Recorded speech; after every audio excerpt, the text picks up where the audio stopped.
श्रीमद्वेदान्तरामानुजेति कृपया रङ्गिनिन्यस्तभारं तत्सम्प्राप्तागमान्तद्वितीयमनगनं शिष्टतापूर्णमग्र्यं श्रेष्ठश्रीरङ्गरामानुजमुनिकरुणालब्धमोक्षाः सत्त्वस्तं श्रीवराहं यदिवरमनघं देशिकं संश्रयामि वेदान्तलक्ष्मणमुनीन्द्रकृपात्तबोधं तत्पादयुग्मसरसीरुगभृङ्गराजं स्त्रय्यन्तयुग्मगतभूरिपरिश्रमन्तं श्रीरङ्गलक्ष्मणमुनिं शरणं प्रपद्ये श्रीमच्छ्रीवासयोगीश्वरमुनिकरुणालब्धवेदान्तयुग्मं श्रीमद्वेदान्तरामानुजगुरुपदयोरर्पितस्वात्मभारं श्रीमत्सुत्यन्तरामानुजनिर्प्राप्तमोक्षाश्रमन्तं श्रीमच्छ्रीवासरामानुजमुनिं श्रिये ज्ञानवार्धिं श्रीमद्वेदान्तरामानुजमुनिकरुणालब्धवेदान्तयुग्मं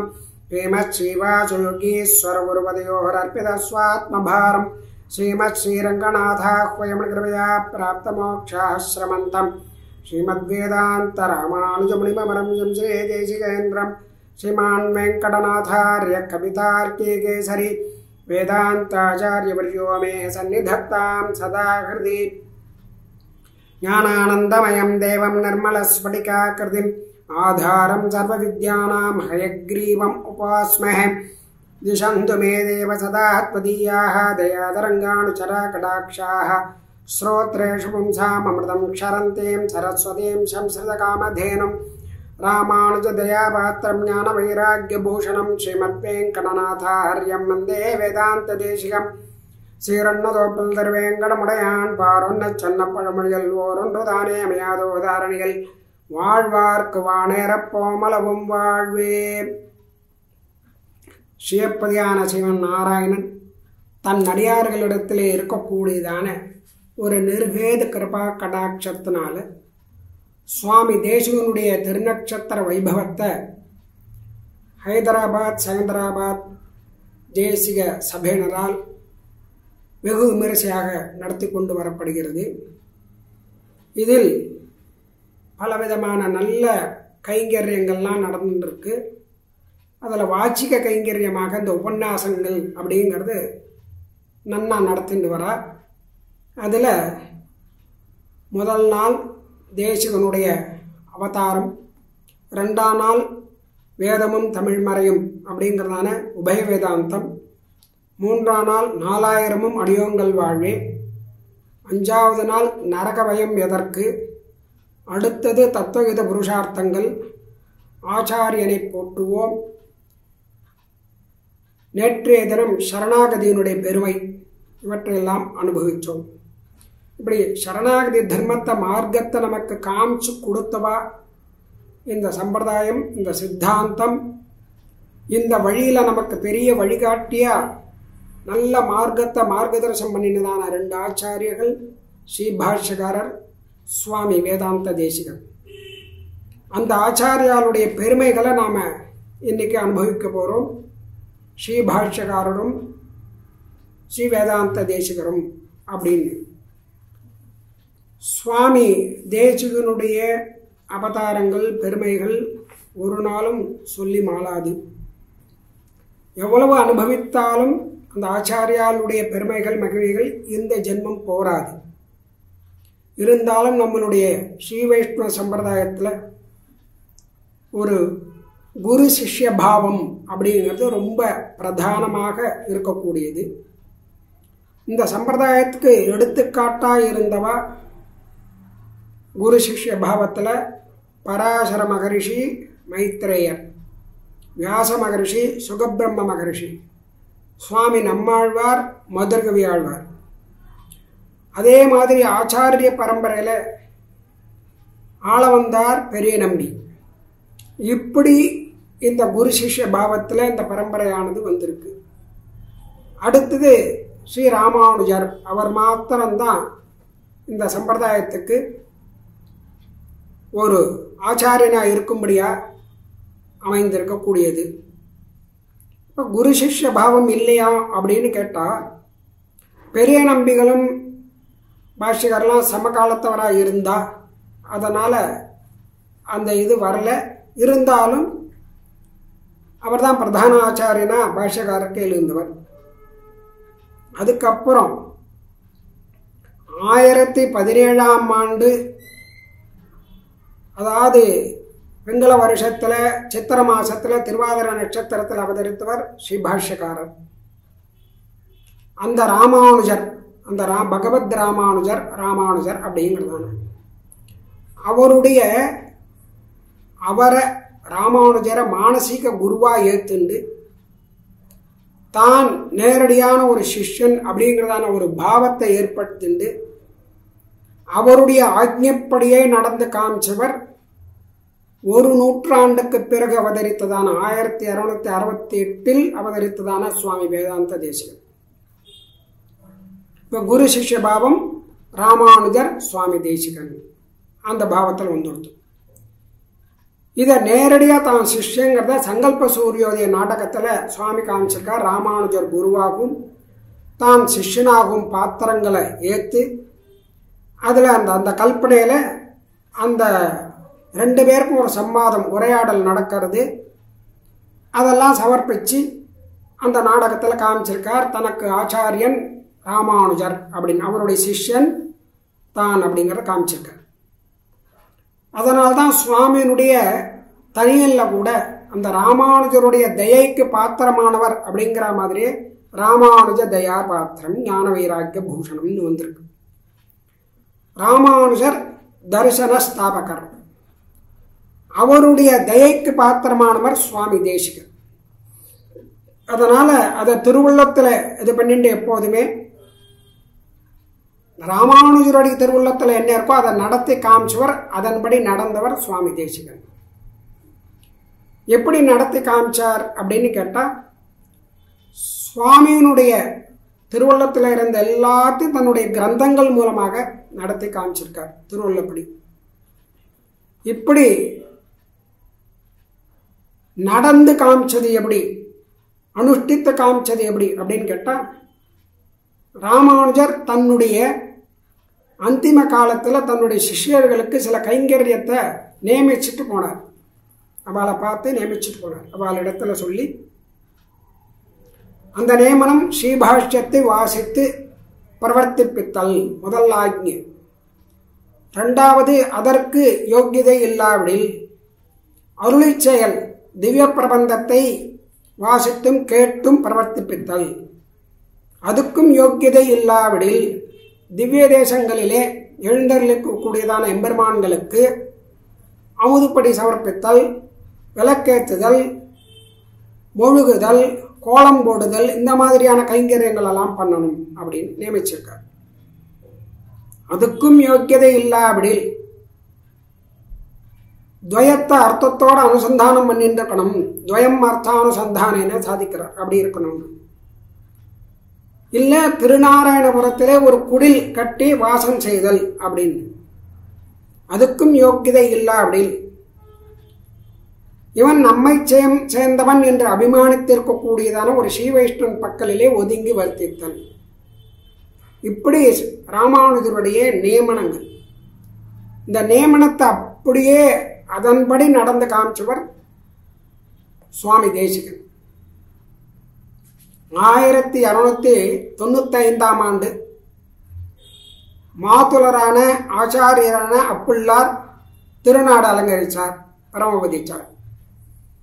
அப்படி பரமபதிச்சதான ஆச்சாரியன் திருவடி அடைஞ்சதான ஆச்சாரியனுடைய ஸ்ரீபாஷ்ய சிம்மாசனாதிபதி, அதன் பிறகு அந்த ஸ்தானத்துக்கு வந்தவர் சுவாமி தேசிகன். அப்பொழுது சுவாமிக்கு 27 நட்சத்திரம். அப்பவே சுவாமி அப்பையிலேருந்து தன்னுடைய ஆச்சாரியாளுடைய மனோரதங்கள் எல்லாம் பூர்த்தி பண்ணணும் அப்படிங்கிறதுக்காக முதல் நியமமான ஸ்ரீபாஷ்யத்தை வாசித்து பிறப்பித்தல் அப்படின்னு 30 தடவை காலக்ஷேபத்தை சாதிச்சிருக்கார் சுவாமி தேசிகன். இந்த காலக்ஷேபங்கள்லாம் நிறைய கிரந்தங்கள் எல்லாம் பண்ணி அந்த வாதாசனவர் இவரண வருமா பாஷ்யம் மகபெருநாள் அப்படின்னு சொல்றதுனால தேசிகனுடைய காலத்தில் அந்த துலுக்கர்களுடைய படையெடுப்பினால ஸ்ரீபாஷ்யத்தினுடைய ஒரு வியாக்கியானமான ஸ்ருத பிரகாசிகை அதை ரட்சணம் பண்ணி காப்பாற்றி கொடுத்துருக்காரு. அதுக்கப்புறம் அந்த ஸ்ரீபாஷ்யத்துக்கு அதிகரண சாராவளி அப்படிங்கிறதான ஒரு கிரந்தத்தை, ஸ்லோகரூபமான கிரந்தத்தையும் அந்தந்த அதிகரணங்களில் என்ன விஷயம் சொல்லியிருக்குங்கிறதையும் நன்னா சங்கிரகம் பண்ணி சாதிச்சிருக்கார். இப்படி அநேக பிரவச்சனங்கள், அதாவது ஸ்ரீபாஷ்யத்தை வாசித்து பிரவர்த்திப்பித்தல். புல்லார் அதில் காலக்ஷேபம் பண்ணிட்டார். அதை காலக்ஷேபம் 30 தடவை காலக்ஷேபம் பண்ணி வச்சிருக்கார். பிரவச்சனங்கள் பண்ணியிருக்கார். திவ்ய பிரபந்தத்துக்கு திருக்குறுகை பிள்ளான் திருவாராயிரப்படி வியாக்கியானம் அருளி செய்துள்ளார். அதுக்கு சுவாமி தேசிகன் 74,000 படி நிகம பரிமளம் அப்படிங்கிறதான கிரந்தத்தை வியாக்கியானம் பண்ணியிருக்கார். அது மாத்திரம் இல்லாமல் மதுர கவி ஹிருதயம், முனிவாகன போகம், திரமிடோபனிஷாரம், திரமிடோபனி தாத்பரிய ரத்னாவளி முதலான கிரந்தங்கள்லாம் அனுகிரகிச்சிருக்கார்.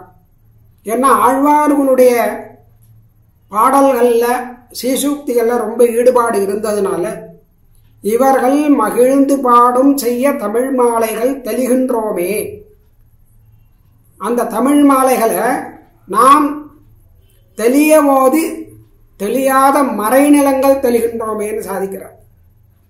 அது மாத்திரம் இல்லாமல் மேலே பல்லாண்டே பல்லாண்டும் பாடுவோமே அப்படின்னு பரமபத சோபானத்திலையும் சாதிச்சிருக்கார். இப்படி 2 விஷயங்கள். அடுத்தது அதாவது ஸ்ரீபாஷ்யத்தை காலக்ஷேபம் பண்ணினது, திவ்ய பிரபந்தத்தை அருளி செயலுக்கு முக்கியத்துவம், அதை பிரச்சாரம் பண்ணது, வியாக்கியானம் பண்ணினது எல்லாம். திவ்ய தேசங்களில் இருக்கக்கூடிய எல்லா எம்பெருமான் அர்ச்சாவதாரங்களுக்கு ஸ்தோத்திரங்கள், மங்களாசாசனங்கள் அதெல்லாம் பண்ணியிருக்கார் சுவாமி.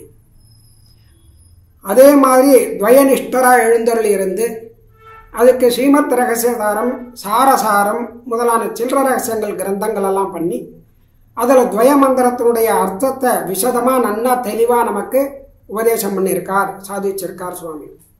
அந்த ஆக்ஞையை நிறைவேற்றியாச்சு. 4வது. அடுத்தது 5வது, பாகவதாளுடைய அபிமானத்தில் ஒதுங்கியிருத்தல் அப்படிங்கிறது. இதை சுவாமி அந்த சுவாமியினுடைய குமாரர் அவர் தேசிகமங்கலம் அப்படிங்கிற இடத்துல 10வது ஸ்லோகத்தில் சாதிச்சிருக்கார். வைஷ்ணவே ஜனே கரேணிய தசாம் பிராப்தா அப்படின்னு.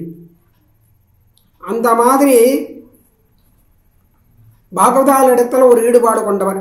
இப்படி ராமானுஜர் நியமித்ததான 5 விஷயங்களையும் தான் அதிலே நடந்து காமிச்சவர். அப்படி ராமானுஜருடைய தயைக்கு பாத்திரமானவர். அவர் பண்ண முடியாமல் போன அந்த காரியங்களையும் பண்ணினவர். அதாவது ராமானுஜர் எல்லா கிரந்தங்களையும் வடமொழியிலேயே அருளி செய்தார். திவ்ய பிரபந்தங்களுக்கு அதனுடைய சாராம்சங்களை சொல்லக்கூடியதான அந்த கருத்துக்கள் இருந்தாலும் அதை வேதங்களுக்கு அனுசரணையாக பிரம்மசூத்திரங்களுக்கு 3 வியாக்கியானங்களும், பகவத்கீதைக்கு ஒரு உரையும், சரணாகதி சம்பந்தமாக 3 கத்தியங்களுக்கும் எல்லாம் பண்ணியிருக்கார். அதுக்கு ஒரு காரணம், அந்த காலத்தில் இந்த சித்தாந்தம் ராமானுஜ சித்தாந்தத்துக்கு எதிராக இருந்தது. அந்த காலத்தில் அத்வைதம்தான். அதுக்காக சுவாமி எல்லாம் சம்ஸ்கிருதத்திலே பண்ணும்படியாக இருந்தது. அதுக்கப்புறம் சுவாமி தேசிகன் காலத்தில் அத்வைதம் மட்டும் இல்லாமல் பௌத்தம், ஜெயினம், துவைத்தம் முதலான எல்லா சித்தாந்தங்களும் பரவி இருந்தது. அதனால் தன்னுடைய கிரந்தங்களில் வடமொழி மட்டும் இல்லாமல் தமிழ், மணிப்பிரவாளம், பிராகிருதம் முதலான பல மொழிகளில் கிரந்தங்களை அருளிச்சதார் சுவாமி தேசிகன்.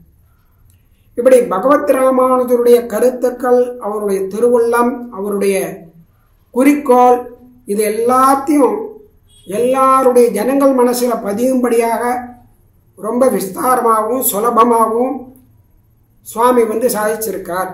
இதை தொட்டையாச்சாரியார் சுவாமி ஸ்ரீ வேதாந்த தேசிக வைபவ பிரகாசிகா அப்படிங்கிற கிரந்தத்தில் 52வது ஸ்லோகத்தில் விசதமாக சாதிச்சிருக்கார். உபய வேதாந்தங்களில் ஸ்தாபிக்கப்பட்டதான வைஷ்ணவ சித்தாந்தத்தை பரப்பி அதற்காக பல கிரந்தங்களை நீர் செய்திரு செய்தீரும் அப்படின்னு பாஷ்யக்காரர் சுவாமி தேசிகனுக்கு சொப்பனம் சாதிச்சதாக, அந்த சொப்பனத்தை சிரசா வகித்து எல்லா கிரந்தங்களையும் சுவாமி பண்ணியிருக்கார். இந்த விஷயத்தை அவர் சாதிச்சிருக்காருங்க, அருளி செய்திருக்கார் தொட்டையாச்சார் சுவாமி. அதே மாதிரி பிரதிவாதி பயங்கரம் அண்ணன் சுவாமியும் சப்ததி ரத்ன மாளிகையில் 15வது ஸ்லோகத்தில் சுவாமி தேசிகன் அவதாரம் பண்ண பிற்பாடுதான் அந்த ஸ்ரீபாஷ்யத்தை அந்த மறுப்போர் அப்படின்னா மதாந்தரஸ்தர் அவெல்லாம் போயிட்டா, நிரசனம் பண்ணிட்டா, சுவாமி பண்ணிட்டார் அப்படிங்கிறத சாதிச்சிருக்கார். ராமானுஜருடைய கிரந்தங்களுக்கு அவருடைய திருவுள்ளப்படி வியாக்கியானங்கள் எல்லாம் பண்ணினத்தினால தான், அதான் பண்ணக்கூடிய சுவாமி ஒருத்தரால் தான் முடியும், சுவாமி தேசிகனால் மட்டும்தான் முடியும் அப்படிங்கிறத தேசிக மங்கலத்தில் காமிக்கிறார். ஸ்ரீபாஷ்யகார பந்தானம் ஆத்மனா தரிசிதம் அப்படின்னு. இப்படி ராமானுஜருடைய சத்தியத்தையும் சமரசத்தையும் தமக்கு உருவாக கொண்டவர் சுவாமி. அதாவது ஸ்ருதி முதல்ல ஆரம்பிச்சதே வேதாந்தத்தில் அபேத ஸ்ருதி, பேத ஸ்ருதி, இந்த சித்தாந்தம், சம்பிரதாயம், வேதம், திவ்ய பிரபந்தம், சாசனம், நடைமுறை ஒன்றுக்கொன்று எதிராக இருக்கக்கூடியது. அபேத ஸ்ருதி, பேத ஸ்ருதி, சித்தாந்தம், சம்பிரதாயம், இந்த மாதிரி ரெண்டு விஷயங்கள். இந்த விஷயங்களை சமரசப்படுத்தி நம்ம ஸ்ரீ வைஷ்ணவ சம்பிரதாயத்தை ஸ்தாபித்தார் பாஷ்யக்காரர் ராமானுஜர். சுவாமி தேசிகனும் அந்த பாஷ்யக்காரருடைய திருவள்ளத்துக்கு அனுகுணமாக அந்த சம்பிரதாயங்களில், சிஷ்ய சம்பிரதாயங்களில் அர்த்த விரோதம் வருமே ஒழிய, அதாவது அர்த்த விரோதம் வராதே ஒழிய வாக்கிய யோஜனைகள் தான் வரும் அப்படிங்கிறத காமிச்சிருக்கார். தேச கால விஷயங்கள்னால அந்த மாதிரி வரும், அதனால் அர்த்த விரோதம் கிடையாது, வாக்கிய யோஜனைகள் மாற்றி அனுபவிப்பா, அது தோஷமில்லை, சாஸ்திர சம்மதம் அப்படிங்கிறத காமிச்சிருக்கார். ஸ்ரீ வைஷ்ணவ சித்தாந்தம் அப்படிங்கிறது ஒரு அரண்மனை மாதிரி, ஒரு பெரிய கட்டிடம். அதை நிர்மாணம் பண்ணவர் பகவத் ராமானுஜர். அதுக்கு ராமானுஜ தரிசனம் அப்படின்னு திருநாமம். அந்த ராமானுஜ தரிசனம்னு திருநாமம் விட்டவர் யாருன்னா கோஷ்டி பூர்ணர். அந்த அரண்மனைக்கு, அந்த கட்டிடத்துக்கு ஒரு பாதுகாப்பு ரட்சணம் பண்ணினவர், ஒரு அரண் அமைத்தவர் சுவாமி தேசிகன். இப்படி வெளியிலேந்து மதாந்தரங்கள்னால எந்த விதமான பாதிப்பு வராமலும், தன்னுடைய மதங்கள்லேயே ஒருத்தருக்கொருத்தர் கோஷ்டி உட்பூசல் வராமலும் இருக்கும்படியாக அந்த ஸ்ரீபாஷ்யக்காரருடைய கிரந்தங்களுக்கெல்லாம் ஒரு நல்ல ஒரு வியாக்கியானத்தை சொல்லி அந்த பிரவச்சனம் பண்ணி அதை காப்பாற்றினவர் சுவாமி தேசிகன், காலக்ஷேபங்களில் சாதிச்சு. அதனால் பாஷ்யக்காரருடைய நவ கிரந்தங்களை நான் அத்தியனம் பண்ணி என்னுடைய தலையெல்லாம் நரைச்சி போச்சு அப்படின்னு அபிஸ்தவத்தில் சாதிக்கிறார் சுவாமி. எதி பிரவர பாரதி ரசபரேன நீதம் வயஹ பிரபுல்ல பலிதம் சிரஹா. என் தலை நரைச்சி போச்சுங்கிறத, தலை நரைக்கிறதே கூட தெரியாமல் அவ்வளவு வயது காலம் அந்த சுவாமியினுடைய கிரந்தங்களை மறுபடியும் அதை அனுசந்தானம் பண்ணிண்டே வந்திருக்கார் சுவாமி. அப்படிங்கிறது அந்த ராமானுஜரிடத்தில் இருந்ததான ஈடுபாடு எப்பேற்பட்டது அப்படிங்கிறத நாம் அனுபவிக்க முடியாது. இப்போ ராமானுஜர் அப்படின்னா, ராமானுஜர் அவதாரம் பண்ணினார். சுவாமி தேசிகன் அவரும் ராமானுஜர் தான். ராமானுஜருடைய அபராவதாரம் தான் சுவாமி தேசிகன். அது எப்படி தெரியறது அப்படின்னா, சுவாமி அவதாரம் பண்ணி, பகவத் ராமானுஜர் அவதாரம் பண்ணி என்னென்ன காரியங்கள்லாம் பண்ணாரோ அந்த காரியங்கள் அத்தனையும் சுவாமி தேசிகன் பண்ணியிருக்கார். இந்த குமாரவரதர் முதல்ல என்ன பண்றாருன்னா, வெங்கடேசாவதாரோயம் தத்கண்டாம் சோதவா பவேத் யதேந்திராம் சோதவேத்யேவம் விதர்க்காயாஸ்து மங்களம். சுவாமி தேசிகனுடைய அவதாரத்தை குமாரவரதர் சாதிக்கும் பொழுது, வெங்கடேசாவதாரோயம் தத்கண்டாம் சோதவா பவேத் யதேந்திராம் சோதவேத்யேவம் விதர்க்கயாயாஸ்து மங்களம். தேசிக மங்களத்தில் சாதிக்கிறார். சுவாமி தேசிகனை சாட்சாத் திருவேங்கடமுடையான அவதாரம் அப்படின்னும், அந்த மணி கண்டாம்சா அப்படின்னு அந்த அவதாரம் என்னும், சுவாமி தேசிகனே பல இடங்கள்ல தன்னை வெங்கடேசன் அப்படின்னு சொல்லிட்டு இருக்கிறதுனால அந்த வேங்கடவனே அவதாரம் பண்ணியிருக்கான் அப்படிங்கிறது சங்கல்ப சூரியோதயத்திலையும் காமிச்சுட்டு இருக்கார். குமாரவரதர் சாதிச்சது மட்டும் இல்லாம, குமாரவரதர் எப்படி சாதிச்சார் அப்படின்னா சங்கல்ப சூரியோதயத்துல சுவாமி சாதிச்சிருக்கிறத அப்படியே திருப்பி சாதிச்சிருக்கு. உத்பிரேக்ஷதே புதஜனைஹி உபபத்தி பூம்னா கண்டா ஹரேஹே சமஜனிஷ்டதாத்மனேதி. இதனால வேங்கடநாதனுடைய மணியினுடைய அவதாரம் அப்படின்னு தான் காட்டின்னு இருக்கார். ஸ்ரீபாஷ்யகாரருடைய அவதாரமாக தேசிகன் எப்படி அழைக்கப்படுகிறார், போற்றப்படுகிறார் அப்படிங்கிறதையும், அவருடைய எதிராஜ சப்ததி அதில் ஒரு ஸ்லோகத்திலிருந்து தான் ராமானுஜருடைய அபராவதாரம் அப்படிங்கிறத காமிச்சிருக்கார். நாம் அனுபவிக்கலாம் அந்த மாதிரி. ஷமிதோதய சங்கராதி கர்வா ஸ்வபலாத் உத்ருத யாதவ பிரகாஷ அவரோபிதவான் ஸ்ருதேரபார்த்தான் நனு ராம வரஜ சயேஷ பூயா. இந்த ஒரு ஸ்லோகத்தில் அவதாரத்தை சொல்றது. ராமானுஜன் அப்படின்னா ஸ்ரீ கிருஷ்ணனே ராமானுஜன் அப்படின்னு ஒரு அர்த்தம். ரெண்டாவது அர்த்தம் சாக்ஷாத் ராமானுஜன் அவருடைய அவதாரம். மூணாவது அர்த்தம் சுவாமி தேசிகன், ராமானுஜன் சுவாமி தேசிகன் அப்படின்னு அர்த்தம். அதை இப்போ நாம் அனுபவிக்கலாம். அதாவது கிருஷ்ணன் ராமானுஜனாக அவதாரம் பண்ணினார் அப்படின்னு முதல் 3 அடிகள்ல சொல்லப்படுறது. சமிதோதய சங்கராதி கர்வா ஸ்வபலாத் உத்ருத யாதவ பிரகாஷ அவரோபிதவான் ஸ்ருதேரபார்த்தான் அப்படின்னு 3 அடிகள்ல சொல்றது. கிருஷ்ணனுக்கும் ராமானுஜனுக்கும் இருக்கக்கூடியதான ஒரு பொருத்தம்.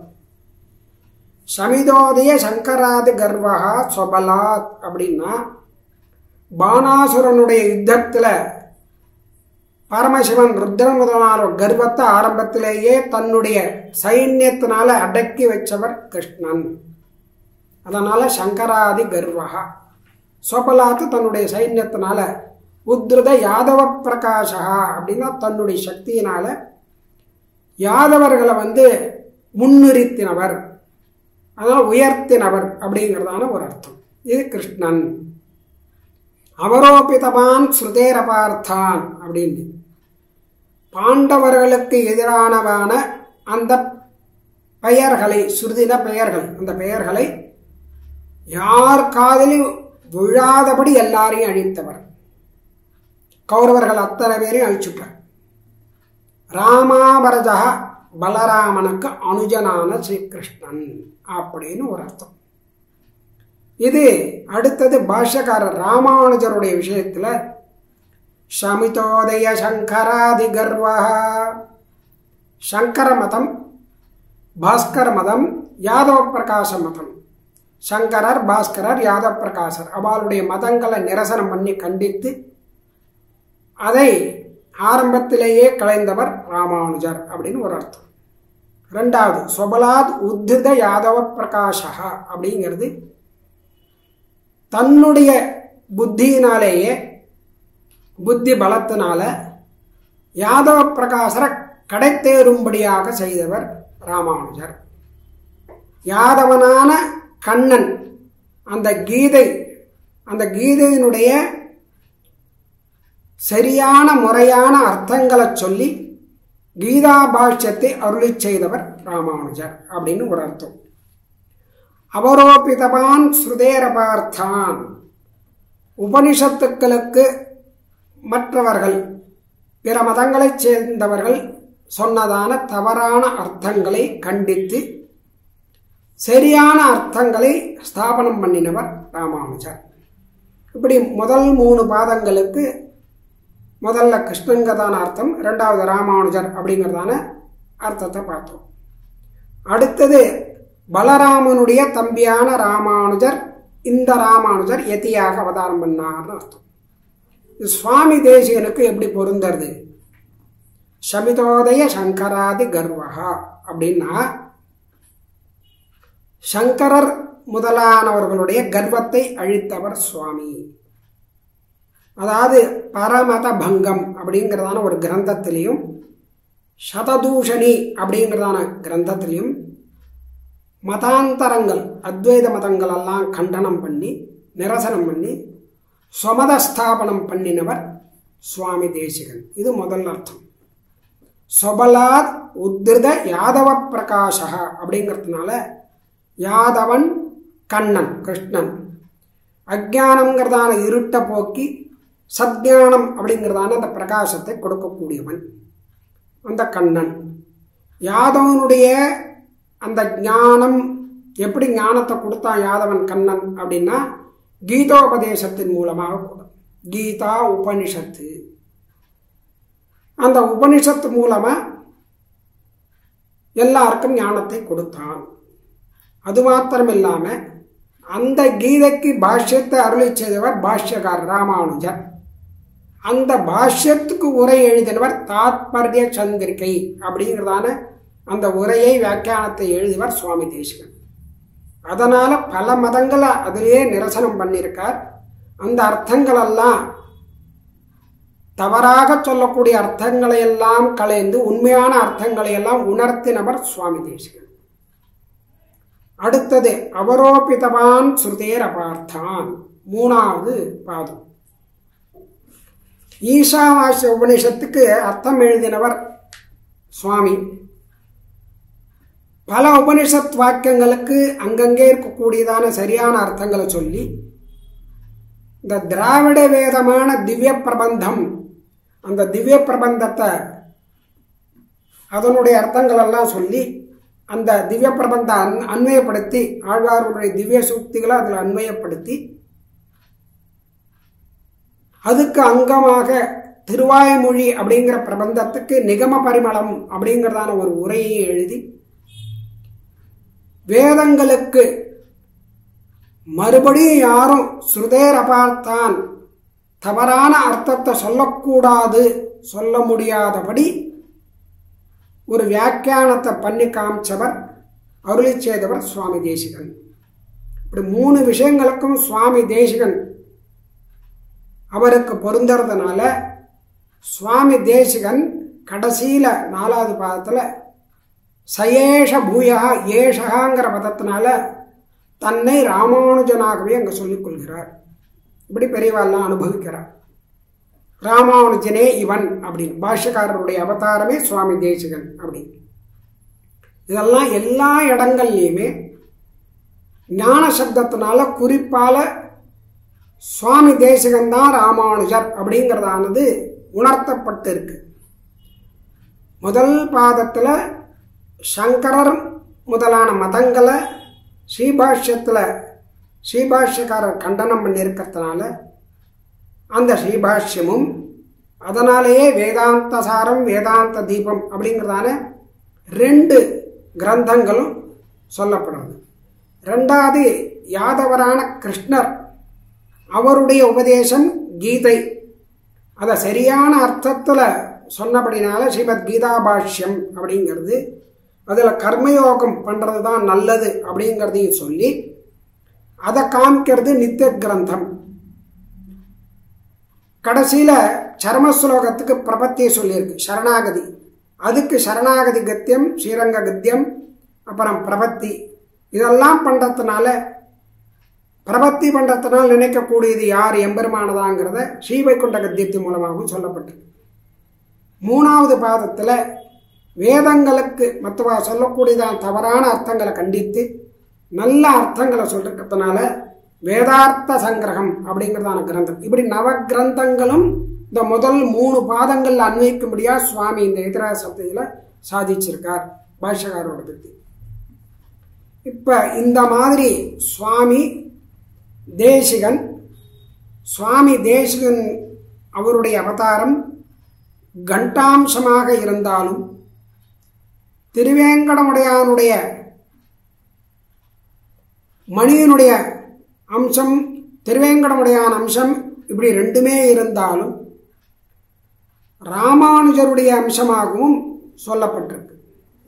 இதை இந்த ஒரு ஸ்லோகத்திலேயே நம்ம பூர்வாச்சாரியார்கள் பெரியவர்கள் எல்லாருமே இதை அனுபவிச்சிருக்கா. இப்படி சுவாமியினுடைய வைபவத்தை நாம் பல இடங்களில் நாம் அனுபவிக்க முடிகிறது. அதாவது பகவான் எப்படிப்பட்டவன் அப்படின்னு கேட்டால் சூரியன் போன்ற நிறத்தை உடையவன் அப்படின்னு சொல்லப்படுறது. இதுக்கு புருஷ சூக்தங்கள் தான் பிரதானம்.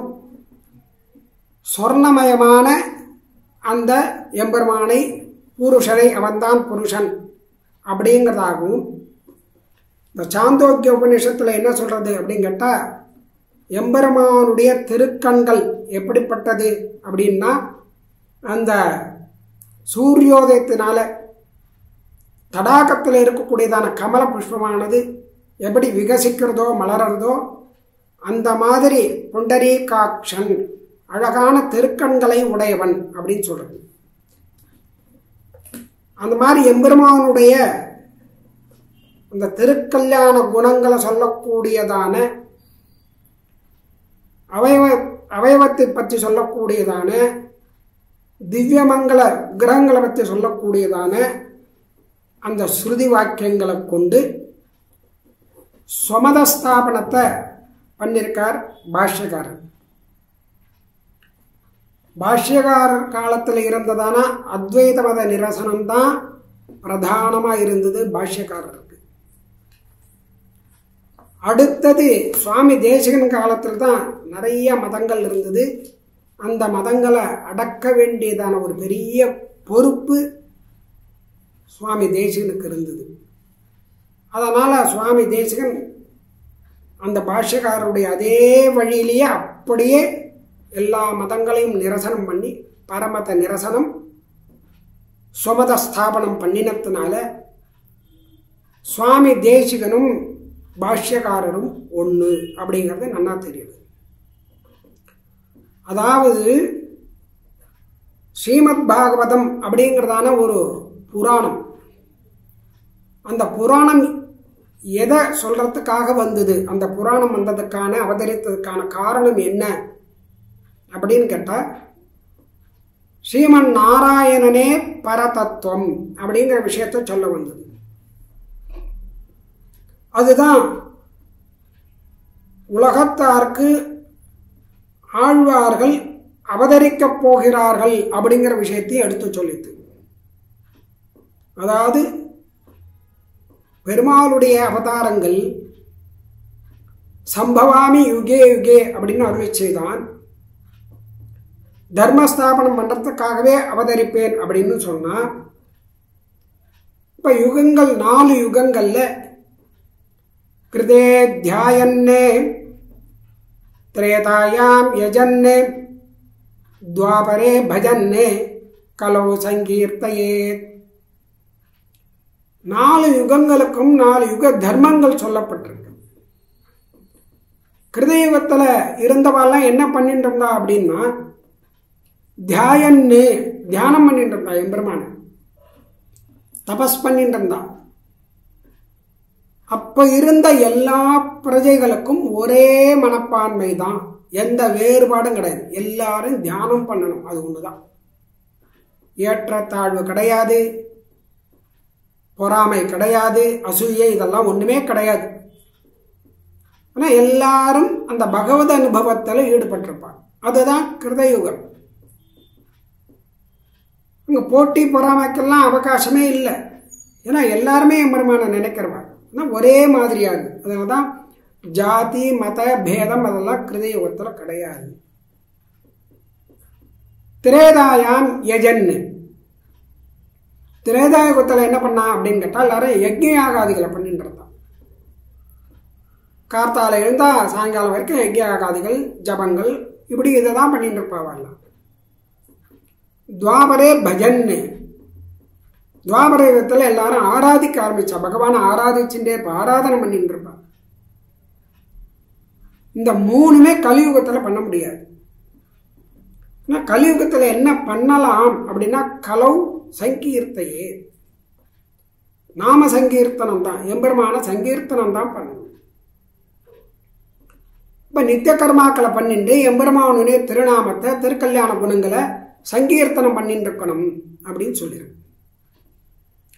இப்படி கலியுகத்திலையும் இந்த முன் யுகங்கள்ல 3 யுகங்கள்ல அவதாரம் பண்ணினதான பகவான் கலியுகத்திலும் ஒரு அவதாரத்தை பண்ண போறான். கல்கி அவதாரம், அது கலி கடைசியில பண்ண போறான். ஆனா பகவான் என்ன பண்றான், தன்னுடைய சங்கல்பத்தினால ஆழ்வார்களெல்லாம் அவதாரம் பண்ணி வைக்க போறான் அப்படிங்கிற விஷயத்தை இந்த ஸ்ரீமத் பாகவத புராணம் நமக்கு சொல்றது. அதுல கலோ கலு பவிஷ்யந்தி நாராயண பராயணாக क्वचित् क्वचित् மகாபாகா திரமிடேஷு பூரிஷா. காவேரி நதியில பாலாறு முதலான வைகை நதி இந்த மாதிரி நதி தீரத்துல நாராயணபரர்கள், நாராயணனே பரதத்துவம், ஸ்ரீமன் நாராயணனே பரதத்துவம் அப்படிங்கிறத உத்கோஷனம் பண்றதுக்காக, பிரஜைகளுக்கு உபதேசம் பண்றதுக்காக அவதரிப்பார்கள் அப்படின்னு சொல்றேன். இப்படி அந்த பாகவத புராணப்படி ஆழ்வார்கள்லாம் அவதாரம் பண்ணினான். பரமபதத்துல பிரதானமான கைங்கரியம் என்ன, ஆனா பிரதான கைங்கரியபரர் யார் அப்படின்னு கேட்டா ஸ்ரீ விஸ்வக்சேனர் தான் பிரதான கைங்கர். அந்த விஸ்வக்சேனர் என்ன பண்ணார், நம்மாழ்வார அவதாரம் பண்ணினார். நம்மாழ்வார அவதாரம் பண்ணினார். அவதாரம் பண்ணி எம்பெருமான தியானம் பண்ணி இந்த பகவத் அனுபவத்தில் இருந்ததான ஆழ்வாருக்கு ஒரு நாள் திடீர்னு ஒரு விஷயமானது, ஒரு எண்ணமானது தோணித்து. என்ன தோணித்து அப்படின்னு கேட்டா, தன்னுடைய அஜ்ஞானத்தினால பாபங்களை பண்ணிண்டு அந்த பாபத்துக்கான துன்பங்களை துக்கங்களை அனுபவிச்சுட்டே இருக்கக்கூடியதான இந்த மக்கள், இவால இந்த பாமர மக்களை இந்த பிறப்பு அப்படிங்கிறதான அந்த சங்கிலிலேருந்து காப்பாற்ற போறவா யாரு அப்படின்னு ஒரு வருத்தம் ஏற்பட்டுதான், ஒரு கவலை ஏற்பட்டுதான் ஆழ்வாருக்கு. உடனே எம்பெருமான் அவருக்கு அவதாரம் ராமானுஜன் பண்ண போறார் அப்படிங்கிறத தெரிவிச்சார். பெருமாள் உணர்த்தின உடனே அவர் வரப்போறார்னு உடனே பொலிக பொலிக பொலிக போயிற்று வல்லுயிர் சாபம், சந்தோஷம் தாங்கலையும் ஆழ்வாருக்கு. உடனே பாசுரத்தை பாடுறார், அனுபவிக்கிறார், ஆடி பாடி சந்தோஷப்படுறார், பரவசமாறார். இப்படி ஆழ்வாருடைய அவதாரங்கள் முடிஞ்சுது. 4000 திவ்ய பிரபந்தங்கள் தத்துவகீத புருஷார்த்தத்தை போதிக்க வந்ததான, சம்சாரிகளை கடை தேற்றுவதற்காக ஆழ்வார்களால் உபதேசம் பண்ணப்பட்டதான ஸ்ருதி ஸ்மிருதி இதிகாச புராண கிரந்தங்களுடைய அர்த்தங்களை எல்லாம் போதிக்கக்கூடியதான, பகவானுடைய திருக்கல்யாண குணங்களில் ஈடுபட்டு பக்தி பரவசராக பரபக்தி பரஜான பரமபக்தியோட பாடினதான 4000 பாசுரங்களும் கிடைக்காமல் போயிடுது. அதில் கிடைச்சது ஒரு 10 பாசுரம் தான். அது 6ஆவதன் திருக்குடந்தை எம்பெருமான் அவன் விஷயமான 10 பாசுரங்கள் தான். நாதமுனிகள் அங்க அமுதனை சேவிக்கிறார். அப்படி சேவிக்கும்போது இந்த 10 பாசுரங்கள் அவ சேவிக்கிறார். 1000 இவை 10 மற்றதெல்லாம் எங்க இருக்குன்னு அவ கேட்கிறா. எங்களுக்கு தெரியாதுன்னு சொல்லுவார். ஏன்னா ஆழ்வார் திருநீரில் போய் கேளுங்கோ, ஆழ்வார் பாடினது தானே உடனே அங்க தாமிரபரணி நதி தீரத்துல அங்கே ஆழ்வார் சிலையில் அவள் கண்ணினும் சிறுத்தாம்பு தான் அவள் சேவிச்சா. மற்ற பாசரங்கள்லாம் எங்கன்னு கேட்டால் இதுதான் எங்களுக்கு தெரியும், வேறு எதுவும் தெரியாது. இதை 12,000 ஆவர்த்தி பண்ணுங்கோ, ஆழ்வார் பிரத்யட்சமாக அனுக்கிரகம் பண்ணுவார்னு அவள் சொல்கிறா. உடனே தாமிரபரணி நதி தீரத்தில் அந்த நதியில் தீர்த்தாமணி அனுஷ்டானங்கள் எல்லாம் முடிச்சு கொண்டு 12,000 ஆவர்த்தி அந்த கண்ணினின் சிறுத்தாம்ப பண்ணின்றிருக்கார். உருக்கமாக ஆழ்வார தியானம் பண்ணிண்டு சிவன் நாதமுனிகள். உடனே ஆழ்வார் பிரத்யட்சமாகி இந்த 4000 தொலைஞ்சு போன 4000 உபதேசம் பண்றார். அப்புறம் திருவனந்த ஆழ்வானுடைய அம்சமாக அவதரிக்கக்கூடியதான ராமானுஜருடைய விக்கிரகத்தையும் பவிஷ்யதாச்சாரியன் அந்த விக்கிரகத்தையும் நாதமுனிகளுக்கு அனுக்கிரகம் பண்றார் நம்மாழ்வார். இந்த ராமானுஜருடைய அவதாரம் பிரம்மாண்ட புராணத்தில் பத்ரிகாசிரம மகாத்மியத்தில் நரனுக்கும் நாராயணனுக்கும் நடந்த சம்வாதத்தில் சொல்லப்பட்டிருக்கு. மன்யோகாத் பூதபுரியாம் அஹீனாம் ஈஸ்வர கலௌ ஸ்ரீராமானுஜரூபேன ஜனிஷ்யதி சதாமுதே. என்னுடைய சங்கல்பத்தினால ஸ்ரீபெரும்புதூர் பூதபுரியாம் அந்த க்ஷேத்திரத்திலே கலியுகத்திலே ராமானுஜன் அப்படிங்கிறதான திருநாமத்தோட ஒருத்தர் ஒரு ஆச்சாரியன் ஜனிக்க போறார், அவதரிக்க போறார் அப்படின்னு. அதன்படி 4119 வருஷம் பிங்கள வருஷம் சித்திர மாசம் திருவாதிர நட்சத்திரத்தில் ஆசூரி கேசவ பெருமாளுக்கும் பூமி பிராட்டியாருக்கும் ஸ்ரீபெரும்புதூரில் அவதாரம் பண்றார் ராமானுஜன். நித்தபடி அனுஷ்டானங்கள் எல்லாம் பண்ணிண்டு நல்ல ஆச்சாரசீலராகவும் தியானசீலராகவும் சுத்தமானவராகவும் எந்த பலனையும் எதிர்பார்க்காம பக்தியோடையும் ஆச்சாரியன் மூலமாக எல்லா விஷயங்களையும் தெரிஞ்சுண்டு ஆச்சாரியன் மூலமாக சரணாகதி சமாச்சார சரணாகதிகள் எல்லாம் பண்ணிண்டு வேதாந்த சாரத்தெல்லாம் நிலைநாட்டினவர் ராமானுஜர். அதுக்கு தகுந்தாற் போல வேதார்த்த சங்கிரகம், ஸ்ரீபாஷ்யம், வேதாந்த தீபம், வேதாந்த சாரம், கீதாபாஷ்யம், கத்தியத்ரயம், நித்திய கிரந்தம், இப்படி நவகிரந்தங்களை நவரத்னமாக அருள் செய்தவர் ராமானுஜர். அதாவது ஒருத்தர் தன்னுடைய குலப்பிறமை குடிப்பிறப்பாலையும் தன்னுடைய வித்தியினாலையும் தன்னுடைய நடத்தையினாலையும் அகங்காரம் இல்லாமல் யார் இருக்காளோ அவாதான் ஆச்சாரியன். ஆச்சாரிய ஸ்தானத்துக்கு தகுதியானவாளே அவாதான். இன்னும் குலப்பெருமையை காப்பாற்றணும், வித்யால நல்ல கர்வம் இல்லாதவாளா இருக்கணும், அகங்காரம் அமக்காரம் இல்லாதவாளா இருக்கணும், ஹிதத்தை உபதேசம் பண்ணக்கூடியவாளா இருக்கணும். அவாதான் ஆச்சாரிய ஸ்தானத்துக்கு உகந்தவா அப்படின்னு சாஸ்திரம் சொல்றது. அப்படி ராமானுஜர் எழுந்தருளி இருந்தார். அது எந்த மாதிரி அப்படின்னா ஆழ்வார்களுடைய திவ்ய சூக்திகளை அதை எப்போதுமே தன்னுடைய இதயத்தில் நிறுத்தி அனுபவிச்சுட்டு இருக்கக்கூடியவர், அனுசந்தானம் பண்ணிட்டு இருந்தவர் ராமானுஜர். மறையன் குருத்தான வேதாந்த பொருட்களை, அந்த மறையன் குருத்து இந்த வேதாந்தம் உபனிஷத் அர்த்தங்களை எல்லாம் நன்னா தெரிஞ்சுண்டு அதனால ஏற்படக்கூடிய வருத்தம், துக்கம், அஜ்ஞானம், கண்ணுக்கு தெரியக்கூடியதான பொருட்கள்ல பற்று இருக்கு, கண்ணுக்கு தெரியாததான எம்பெருமானிடத்துல பற்று இல்லை. இந்த மாதிரி விஷயங்களெல்லாம் நமக்கு எடுத்து காமிச்சவர் யார் அப்படின்னா பொய்கை பிரான். அப்புறம் பூதத்தாழ்வார் கண்டமை சொல்லும் என்னாது காட்டும். அதாவது கேட்கறதுக்கு மாத்திரம் இல்லை, நேரா பார்க்கும்படியான ஒரு கண்ட காட்சியை சொன்னதான திருக்கண்டேன் பொன்மேனி கண்டேன் அப்படின்னு காட்டி கொடுத்த பேயாழ்வார். அவர் போலவும் பொய்கையார் போலவும் பூதத்தார் போலவும் பேயாழ்வார் போலவும் வேடுவர் குலத்தை வளர்ந்ததான திருமிசை ஆழ்வார் போலவும் இவா அப்படி காமிச்சு கொடுத்தா. ஞான விளக்கை ஏற்றினா 2 பேர், இன்னொருத்தர் திருக்கண்டேன் எம்பெருமான காமிச்சு கொடுத்தா. இந்த 3 ஆழ்வார்களை போல ராமானுஜர் எழுந்தருளி இருந்தார். அப்புறம் திருமிசை ஆழ்வார் போல எப்படி எழுந்தருளி இருந்தார் அப்படின்னு கேட்டா, சாக்கியம் கற்றோம் சமணம் கற்றோம் சங்கரனாராக்கிய ஆகமனோல் ஆராய்ந்தோம் இப்படி எல்லா சாஸ்திரங்களையும் கற்றறிந்தவர், பிரமத சாஸ்திரங்களையும் கற்றறிந்தவர்.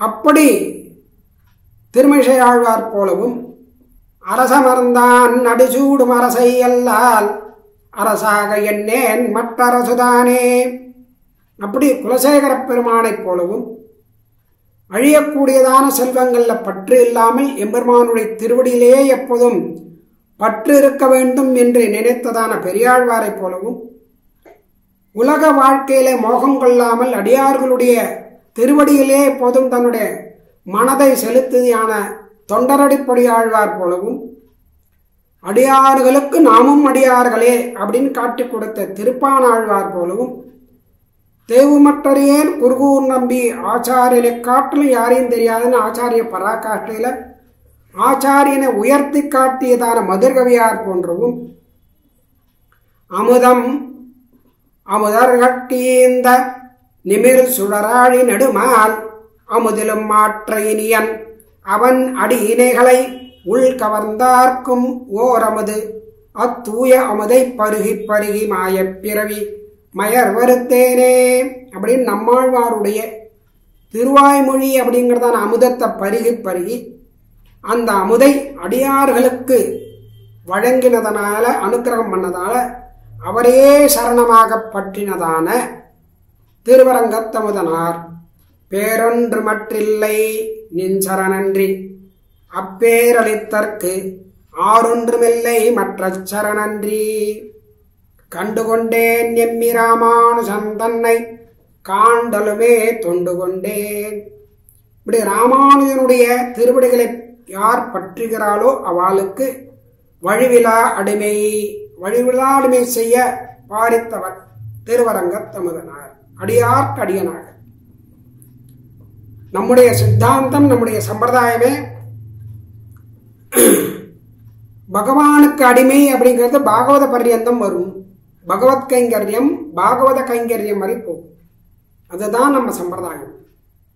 இப்படி எல்லா திவ்ய தேசங்களுக்கும் யாத்திரை பண்ணினதான திருமங்கை ஆழ்வார், அந்த யாத்திரை பண்ணினதான அந்த திருமங்கை ஆழ்வார் அவரை போல யாத்திரை பண்ணி அரசன் முதலாக பாமரன் வரை எல்லாருக்கும் நல்ல உபதேசம் பண்ணினதான அந்த நல்ல வழியை காமிச்சவர் ஸ்ரீ பகவத் ராமானுஜர். இப்ப ராமானுஜருடைய வைபவங்கள்லாம் தெரிஞ்சுது. இப்ப ராமானுஜருக்கு அடுத்தது யார் ஆச்சாரியன் அப்படிங்கிறதான ஒரு குழப்பம் அந்த ராமானுஜ சிஷ்யாளுக்கு ஏற்பட்டுதான். இது என்ன பண்றது? எப்படி இருந்தாலும் ஆச்சாரியன் ஒரு நல்ல சதாச்சாரியன் எழுந்தருளி இருந்தால் அவளுக்கு திருநட்சத்திரம் அதிகமாக எடுத்துன்னா உடனே அடுத்த ஆச்சாரியால் யாரு அப்படிங்கிறத நியமனம் பண்ணி வச்சிருப்பார். பொதுவாகவே ஒரு ஆச்சாரியன் அவதாரம் பண்ணினா அந்த அவதாரம் பண்ணும்போதே 3 ஆச்சாரியால அடுத்து ஒரு தீர்மானம் பண்ணி வச்சிருப்பார். எந்த காலத்துக்கும் எப்போதும் ஒரே சமயத்தில் 2 ஆச்சாரியால் எழுந்தருளி இருக்கிறதும் உண்டு. அதனால எந்த தப்பும் கிடையாது. சில இடங்கள்ல அதையும் நாம பார்க்கிறோம். அந்த மாதிரி சம்பிரதாயத்துக்கு சம்பிரதாய ரட்சணம், நல்ல உபதேசம், ஆத்மாக்களை கரை தேர்த்த வேண்டும், நல்ல சாஸ்திரார்த்தங்கள் காலக்ஷேபங்கள் இதெல்லாம் சொல்லணும். அதுக்கு ஆச்சாரியன் வேணுமே. இப்ப ஜெகதாச்சாரியனாக எழுந்தருளி இருக்கக்கூடியவர் பாஷ்யக்காரர். இந்த ஸ்ரீபாஷ்யக்காரருக்கு அப்புறம் யாரு வரப்போறா அப்படிங்கிறதான குழப்பம். அப்ப யாருமே இருக்கக்கூடியதான சிஷ்யர்கள்லாம் நீ பெரியன் யான் பெரியன் என்பதனை யார் அறிவார், அவெல்லாம் நான் வரேன் அப்படிங்கலாம். அப்பெல்லாம் அந்த மாதிரியான போட்டியெல்லாம் கிடையாது. பிரதானமா ஆச்சாரியன் யார் எழுந்திருக்காளோ அவா நியமிக்கணும், பகவான் சங்கல்பிக்கணும் அப்படிங்கிறதான காலம் அது.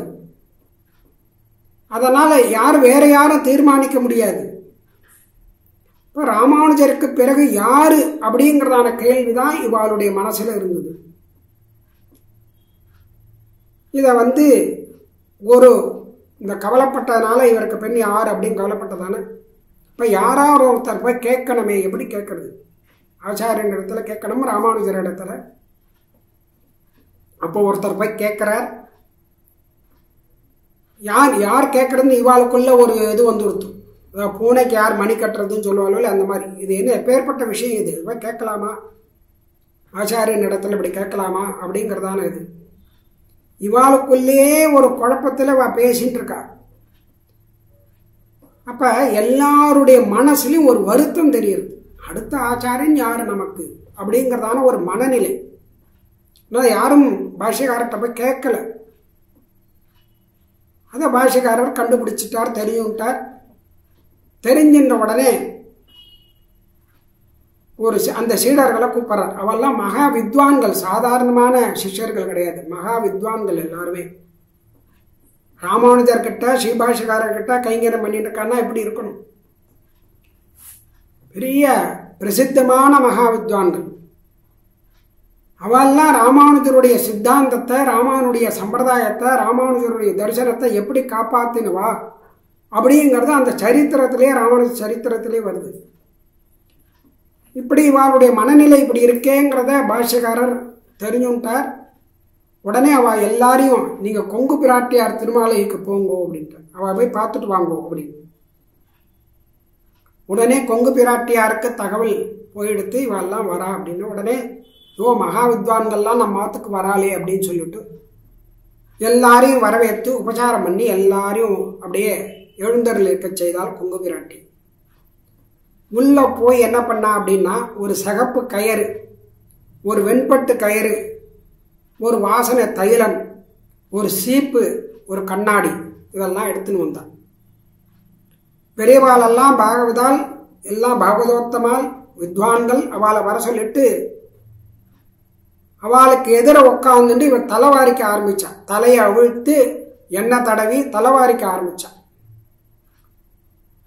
ஒரு ஸ்திரீ இப்படி பண்றாளே பாகவதாலுக்கு முன்னாலே அப்படின்னா, உட்காந்துட்டா தலையை நன்னா அவிழ்த்து விட்டுண்டா, எண்ணெயை தடவிண்டா, எண்ணெயை தடவி அந்த சீப்பால சிக்கெல்லாம் எடுத்துட்டா. தலையில இருக்கக்கூடிய சிக்கு மொத்தத்தையும் எடுத்தா. அப்படியே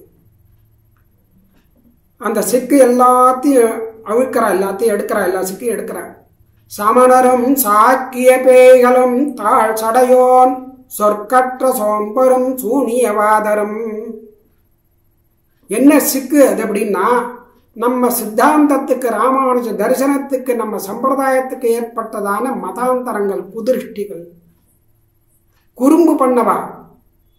பேதஸ்ருதி, அபேதஸ்ருதி, சகுண பிரம்மஸ்ருதி, நிர்குண பிரம்மஸ்ருதி, இப்படி எல்லா ஸ்ருதிகளுக்கும், ஸ்ருதி வாக்கியங்களுக்கு, வேத வாக்கியங்களுக்கு ஒரு கடகஸ்ருதியை கொண்டு அவ சொன்ன விபரீதமான அர்த்தங்களை கண்டிச்சு உண்மையான அர்த்தத்தை ஸ்தாபனம் பண்ணியாச்சு அப்படின்னு அந்த சிக்கை எடுத்து காமிச்சான். அதனால இனிமே கவலைப்பட வேண்டாம், நம்ம சித்தாந்தத்தை பற்றி, சம்பிரதாயத்தை பற்றி நீங்கள் கவலைப்பட வேண்டாம் அப்படின்னு சொல்லிட்டான். அது அவளுக்கே தெரியுமே, வந்திருந்த வித்வான்களுக்கே தெரியும், கூடவே இருக்கிறவா தானே. அதனால் மதாந்தர நிரசனம் பண்ணியாச்சு, இனிமேல் நம்ம சித்தாந்தத்துக்கு எந்த விதமான கவலையும் இல்லை, அது நன்னா தெரியும். ஆனால் என்ன சொல்ல போறா இவ அப்படிங்கிறத பார்த்துருக்கா.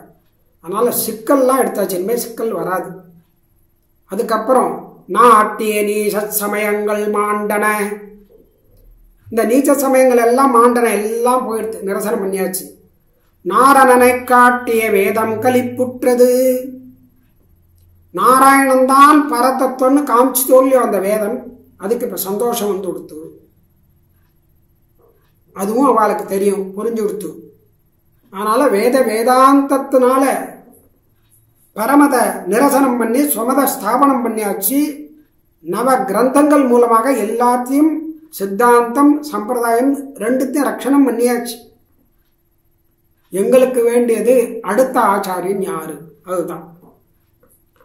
வேதமாதா இப்ப சந்தோஷமா இருக்கா அப்படிங்கிறத காமிக்கிறதுக்காக அந்த கூந்தலை வாரி சிக்கல் எடுத்ததான கூந்தலை அப்படியே கொண்டையா முடிச்சு போடுறான்.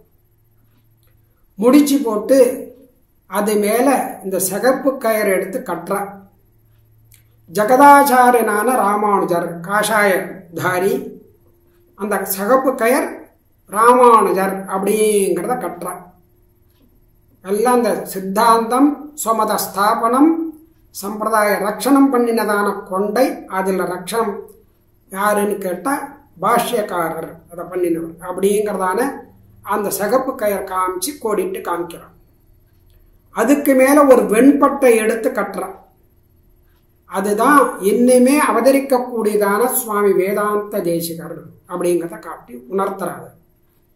இப்படி உலகத்தார் கவலைப்பட வேண்டியதில்லை, உலகத்தார் உய்வதற்கு மற்ற ஜீவராசிகள் எல்லாம் கடை தேற்றுவதற்காக ராமானுஜர் அவதரிக்க போறாருங்கிறத நம்மாழ்வார் பொலிக பொலிக பொலிக என்று எப்படி காண்பித்தாரோ அந்த மாதிரி இங்க கொங்கு பிராட்டியார் ஒரு வெண்பட்டுனால வேதாந்த தேசிகர் அவதரிக்க போறார் அப்படிங்கிறத காமிச்சார். அவ அப்படியே கிருதார்த்தர்களா கையை கூப்பிட்டு வந்துட்டாவெல்லாம். இப்படி பாஷ்யக்காரர் அடுத்து சம்பிரதாய ரட்சணம் பண்றதுக்காக சுவாமி தேசிகன் அவதரிக்க போறார் அப்படிங்கிறத சூச்சனத்தை கொங்கு பிராட்டியார் மூலமாக அந்த சிஷ்யாளுக்கு உணர்த்தினார். அதனால சிஷ்யாளுடைய மனசுல எந்த ஒரு கவலை ஏற்பட்டாலும் அதை உடனே போக்கக்கூடியவர்கள் ஆச்சாரியர்கள்.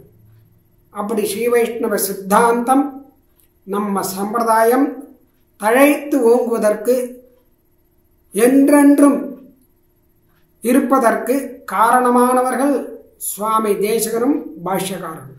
ஆனால் ஸ்ரீபாஷ்யக்காரரும் சுவாமி தேசிகரும் அந்த ஆச்சாரியாளுடைய திருநாமங்களையும் வைபவங்களையும் திவ்ய சரித்திரங்களையும் அனவரத நாம கேட்டுண்டு சொல்லிண்டு அதை நினைச்சுட்டு இருந்தோமானால் நம்மளுடைய ஜீவனானது கடை தேர்ந்து விடும். நம்ம எதை கண்டும் பயப்பட வேண்டியதான அவசியம் இல்லை. இதுதான் நாம் உய்யும் வழி அப்படிங்கிறத சொல்லி இந்த உபன்யாசத்தை முடித்துக் கொள்கிறேன். கவிதார்க்கிக சிம்ஹாய கல்யாண குணசாலினே ஸ்ரீமதே வெங்கடேஷாய வேதாந்த குரவே நமஹ. ஸ்ரீமதே ஸ்ரீ வராக மகாதேசிகாய நமஹ. ஸ்ரீமதே ரங்கராமானுஜ மகாதேசிகாய நமஹ. ஸ்ரீமதே ஸ்ரீனிவாச ராமானுஜ மகாதேசிகாய நமஹ. ஸ்ரீமதே வேதாந்த ராமானுஜ மகாதேசிகாய நமஹ. ஸ்ரீமதே நிகமாந்த மகாதேசிகாய நமஹ. ஸ்ரீமதே भगवते भाष्यकाराय महादेशिकाय नमः. श्रीमते बकुलभूषण महादेशिकाय नमः. श्री रंगनायके नमः. श्री रंगनाथ परब्रह्मणे नमः. श्री रंगनाथ दिव्यमणिपादुकाभ्यां नमः.